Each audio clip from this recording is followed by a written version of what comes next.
Halo para pendengar dan pemirsa Suyanto.id. Kita ketemu lagi, mudah-mudahan selalu sehat walafiat, sejahtera dan bahagia tentunya. Kita Amin. kali ini akan membicarakan kelanjutan tentang bagaimana penelitian kuantitatif episode kedua, dan kita masih bersama narasumber kita, tamu agung kita, Bapak Profesor Muhammad Ali. Beliau adalah guru besar di Universitas Pendidikan Indonesia. Assalamualaikum Prof. Ali. Waalaikumsalam warahmatullahi wabarakatuh, Prof. Yanto. Ya, Prof. Ali, kita sudah ada pada episode pertama sudah menjelaskan bagaimana penelitian kuantitatif, maka kali ini mungkin kami perlu ada penjelasan terhadap para netizen, para mahasiswa, para dosen muda yang ingin meneliti secara kuantitatif. Apa yang harus diperhatikan, Prof, dalam penelitian kuantitatif itu? Prof. Ali.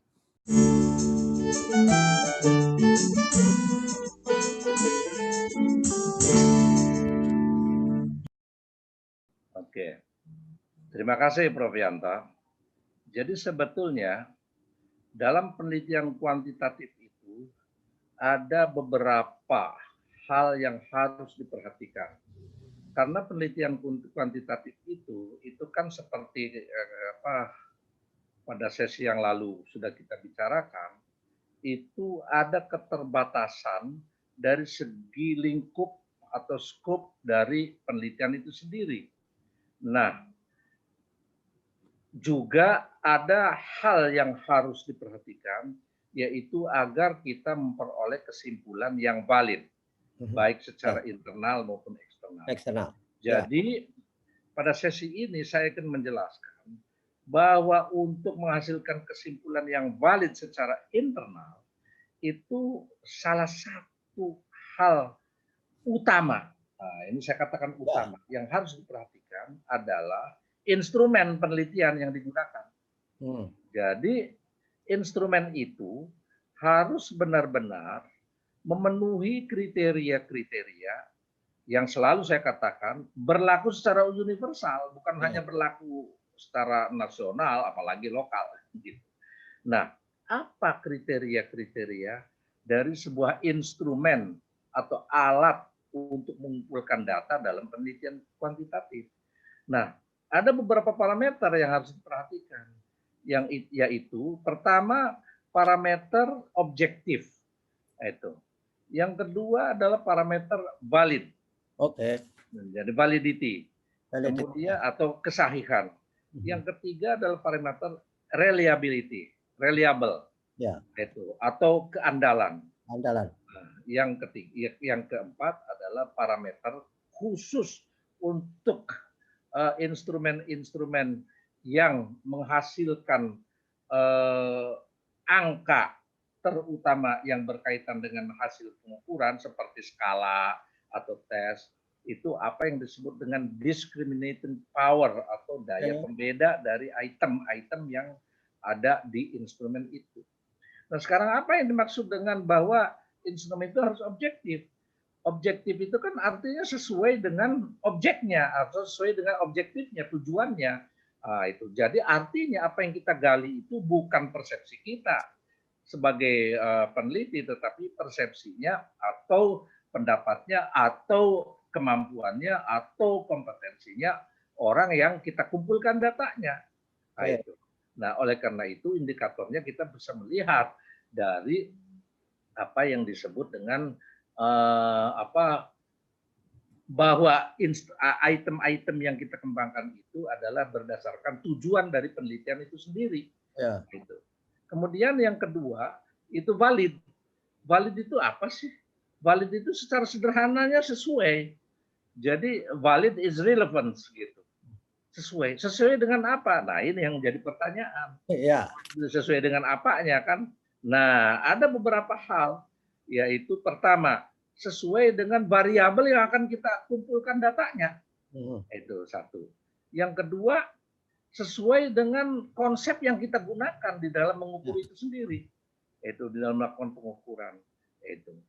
Jadi, itu yang dimaksud dengan valid. Yang ketiga adalah valid dengan mungkin penilaian orang lain, penilaian dengan instrumen yang lain. Nah itu jadi 3 hal. Dan jadi artinya instrumen yang kita kembangkan secara keseluruhan Ya. itu adalah memenuhi kriteria tadi. Nah, saya ingin menjelaskan tentang valid secara dari atau kesesuaian dengan apa yang disebut dengan variabel-variabel yang akan diukurnya. Nah, ini dalam konsep pengukuran itu disebut dengan validitas isi Isi ya. atau content validity. Validity. Nah, jadi artinya kalau setiap item atau setiap butir-butir pertanyaan, butir-butir pernyataan, butir-butir soal yang kita buat itu adalah mengacu atau diturunkan, bukan mengacu, diturunkan dari variabel-variabel yang ada atau yang akan kita ukur, nah itu memenuhi kriteria validitas isi itu atau sesuai dengan isinya itu.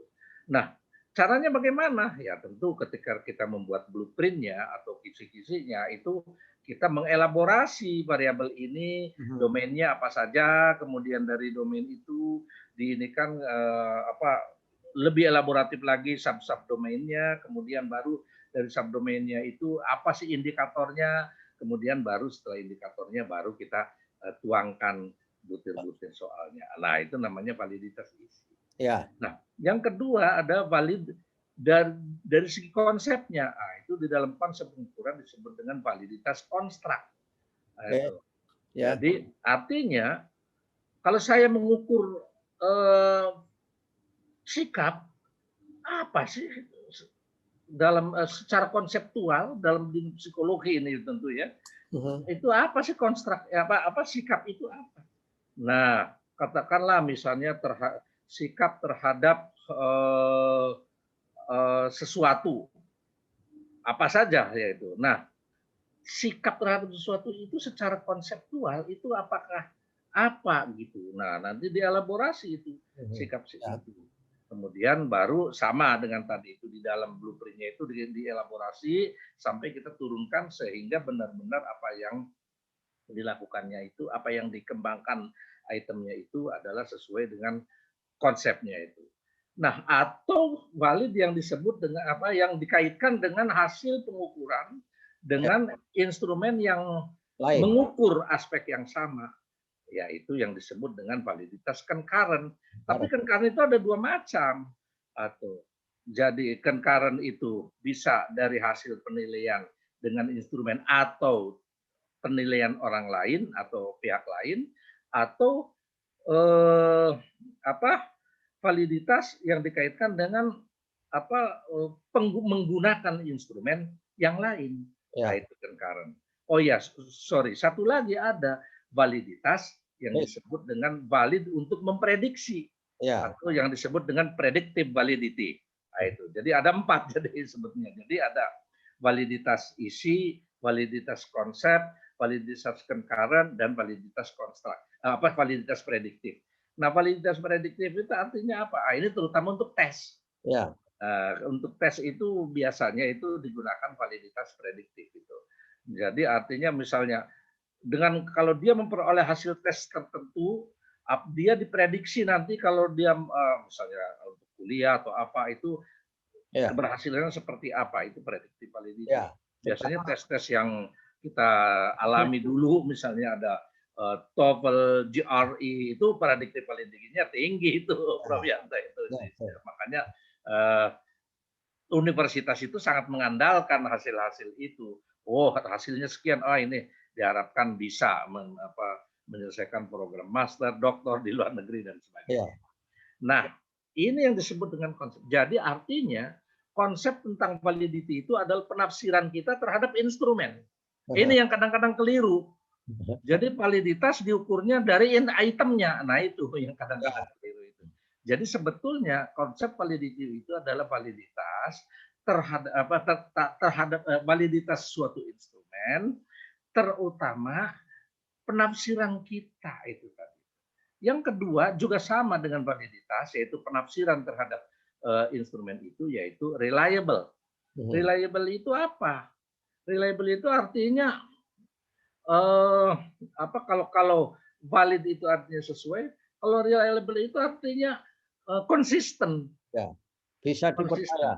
Ya, jadi ya dalam kehidupan sehari-hari juga kalau orang itu konsisten bisa dipercaya. Ya, Kalau orang itu tidak konsisten ya nggak bisa dipercaya kan begitu. ya, Namanya mencela-mencele kan ya, gitu. Jadi, nah reliable itu artinya konsisten. Apanya yang konsisten? Nah, jadi dalam konsep reliability itu ada konsistensi skor. Nah, itu. ya, Nah, ada konsistensi yang disebut dengan konsistensi internalnya atau konsistensi ketika dia misalnya dilakukan tes berulang-ulang gitu itu. Nah, kalau misalnya instrumen yang lainnya juga sama begitu. Nah, jadi artinya instrumen yang kita gunakan untuk mengumpulkan data ini itu ditafsirkan oleh kita berdasarkan hasil pengujian, ya, itu menghasilkan data yang konsisten. Nah, konsisten dari apa dengan apa? Nah, ini ada beberapa teknik untuk mengukurnya itu. Untuk mengukur konsistensi dari skor yang kita hasilkan, dan konsistensi dari data yang kita hasilkan itu. Yang pertama itu adalah kalau misalnya dia diukur dengan instrumen yang paralel. Itu. Jadi ya, artinya begini, kalau instrumen itu setelah dibuat blueprintnya kita buat dua macam, tetapi untuk mengukur fokus yang sama, kemudian sama-sama diteskan, hasilnya itu katakanlah ini karena tekniknya teknik kuantitatif, jadi korelasi. Kalau dihitung korelasinya itu tinggi, ini berarti dianggap atau jangan dibilang tinggi lah, lebih atau benar dari korelasinya signifikan. Nah, gitu aja. Kalau korelasinya signifikan, berarti dia itu memiliki reliabilitas. ya, Atau misalnya selain tadi itu tes paralel, itu juga dari segi ini apa penggunaan ininya itu apa yang disebut dengan kalau di dalam metode ininya teknisnya itu split half gitu ya, split ya, half teknik. Jadi kalau misalnya skornya itu dibelah menjadi dua, ya, ya. kemudian Oh, dihitung korelasinya, hmm, itu split half teknik itu baru dihasilkan korelasi, indeks korelasi. ya, Nah, tapi karena split half ini mengurangi jumlah item, maka ada teknik untuk digandakannya atau bukan istilahnya itu teknik pelipat duaan. Jadi dipelipat ya, duakan itu. Nah, ada formulanya namanya Spearman double length formula. Itu. hmm, Nah, itu kalau misalnya masih tetap masih tinggi atau signifikan berarti dia reliabilitasnya tinggi. Dan banyak teknik lain seperti ada Kuder Richardson 20 21. Nah, atau oh, dengan diteskan dua kali tes retest gitu. Jadi diujikan secara dua kali kemudian hasil tes itu kedua-duanya itu dikorelasikan. Nah, itu namanya tes retest teknik. Nah, ya, tapi khusus untuk instrumen-instrumen yang menghasilkan data non dikotomus. Data dikotomus itu artinya 1 0. Kalau benar 1, kalau salah 0 itu namanya data dikotomus. Nah, kalau yang non dikotomus seperti skala dan sebagainya itu kan itu atau kalau tes ya tes uraian itu tekniknya ada yang disebut dengan teknik Cronbach alpha. hmm, Sebetulnya kalau membaca bukunya sih, saya bukan mengiklankan buku ini Prof Yanto, tapi saya ada menulis 3 buku. Satu itu adalah memahami riset perilaku dan sosial. ya, 2 itu metodologi dan aplikasi riset pendidikan. Dan yang ketiganya dalam bahasa Inggris yaitu research method in sustainability education. Itu semua ada di situ itu. oh, Nah, itu yang berkaitan dengan reliabilitas atau keandalan dari instrumen. Nah, bukan hanya instrumennya secara keseluruhan, tetapi juga setiap itemnya itu harus kita teliti, harus kita periksa, bukan teliti ya, harus kita periksa, harus kita uji, terutama yang disebut dengan discriminating power atau daya pembeda Jadi apakah setiap item ini bisa membedakan antara yang confirm dengan yang tidak confirm, antara yang baik dan tidak baik, antara yang benar dan tidak benar. Itu namanya diskriminatif. Antara yang bisa dengan tidak bisa. Ada antara yang bisa dan tidak bisa, antara yang kompeten dan tidak kompeten. Nah, itu juga harus diperiksa. Ya. Nah, cara memeriksanya ada itu teknik-teknik tertentu yang biasanya itu disimbolkan dengan P.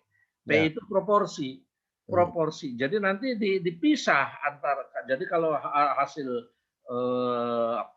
uji coba itu sudah dihasilkan, maka dipisahkan antara yang skornya tinggi dan skornya rendah. Ya. Atau bisa menggunakan rule of thumb-nya itu ya tadi, yang katakan kalau skor itu antara 1 sampai 10 ya di tengah-tengahnya pisah, ke atas itu tinggi, ke bawah rendah itu gitu itu ya. Nah, nanti diperiksa proporsinya, proporsi dari skor setiap orang terhadap item itu. Itu. Jadi misalnya si A skornya seperti apa, kemudian dibagi dengan jumlah seluruh orang yang ada di kelompok tinggi itu. Kemudian yang di bawahnya juga sama. Nah, nanti selisih antara kedua proporsi itulah yang disebut dengan discriminative power itu. Begitu, ya. Prof. Yanto. Nah, kalau tes itu lain lagi. Tes kemampuan, tes hasil belajar itu ada satu lagi indikator yang harus diinikan atau parameter yang harus diuji, yaitu yang disebut dengan difficulty index atau indeks sekarang. Begitu. Jadi kalau instrumennya seperti itu diharapkan itu data yang diperoleh itu benar-benar memenuhi prinsip-prinsip pengukuran sehingga skor maupun jawaban yang diperoleh yang diberikan oleh subjek atau responden ini benar-benar merupakan jawaban yang bisa dipegang gitu untuk diolah datanya itu. Begitu, Prof. Saya kira instrumen itu merupakan nyawanya. Betul. Penelitian kuantitatif. Tadi soal validitas, saya dulu pernah mendengar satu lagi, Prof, saya kira. Ya, yang ada telah disebutkan, itu face validity. Yaitu validitas yang kita melihat penampakannya saja dari rumus, dari formulasi item-item itu. Itu saya kira ahli yang bisa menjudge bahwa ini face validity-nya oke lah. Tidak menanyakan hal yang lain daripada yang ditanyakan. Saya kira itu penting juga. Nah, berikutnya pengalaman kita membimbing, Prof.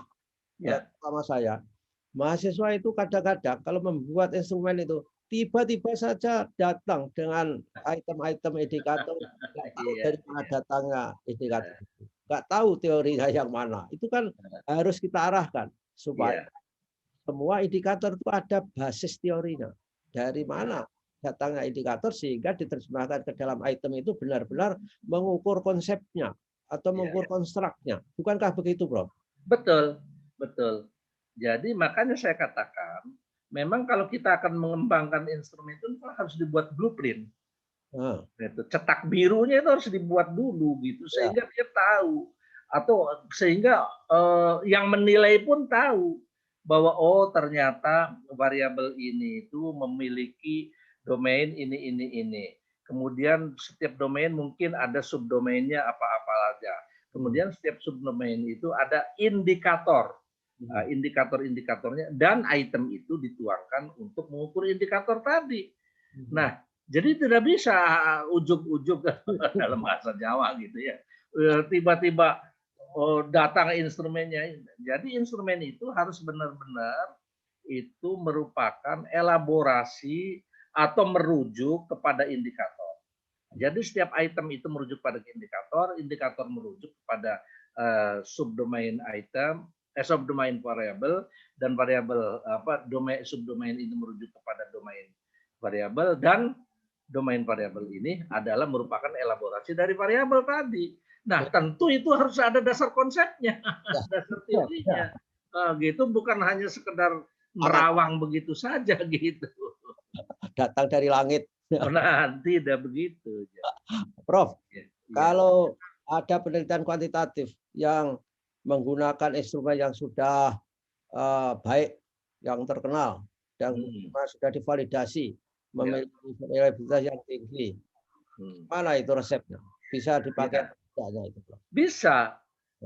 Kalau misalnya instrumen itu dalam bahasa asing bukan bahasa Indonesia, tentu ada proses yang disebut dengan adaptability.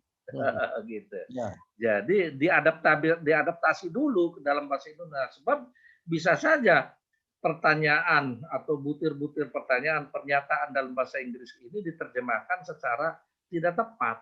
Ya. Gitu. Nah, itu namanya proses adaptability. Nah, bagaimana proses adaptability itu? Proses adaptability itu pertama itu langkahnya adalah menerjemahkan dari instrumen yang berbahasa asing itu ke dalam bahasa kita, bahasa Indonesia.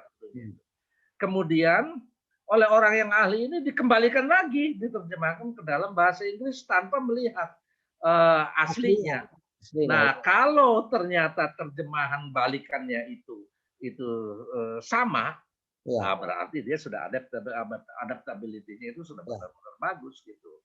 Itu bisa digunakan.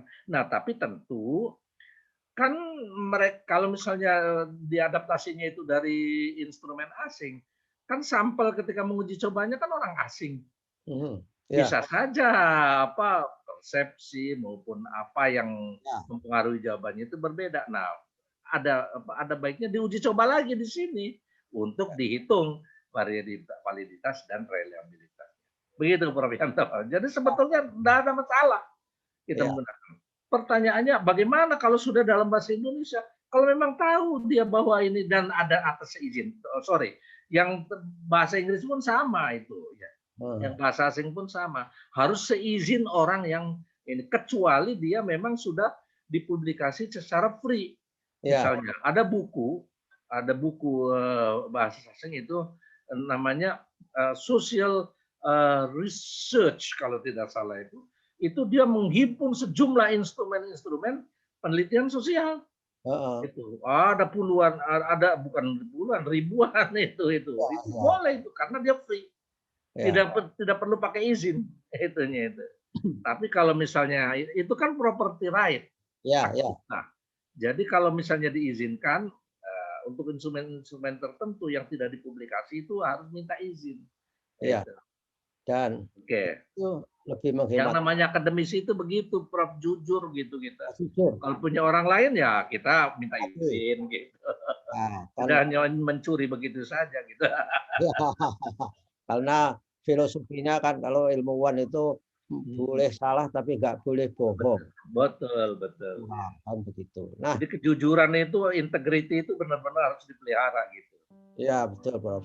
Dan validitas itu kalau saya menjelaskan ke mahasiswa itu tontonnya jam aja. Jam itu mengukur waktu. Itu valid kalau untuk mengukur waktu, untuk mengukur. Betul. Iya. Tapi kalau reliable, jam itu misalkan terlambat, itu terlambatnya harus sama 5 menit. Betul. Lebih baik daripada hari ini terlambat 5 menit, besok malah cepat 10 menit. Nah, itu. Reliable, iya. Itu betul itu tepat sekali. Dan memudahkan untuk jembatan keledai. Nah, Prof, saya kira kita sudah banyak memberikan inspirasi dan teori-teori kepada para mahasiswa S1, S2, S3 dan para dosen muda yang ingin melakukan riset kuantitatif. Mungkin kita ke depan membicarakan instrumen ini kan akan diaplikasikan untuk mencari data pada orang. Orang itu bagaimana memilihnya? Itu kita bicarakan minggu depan, Prof, ya, insya Allah. Boleh.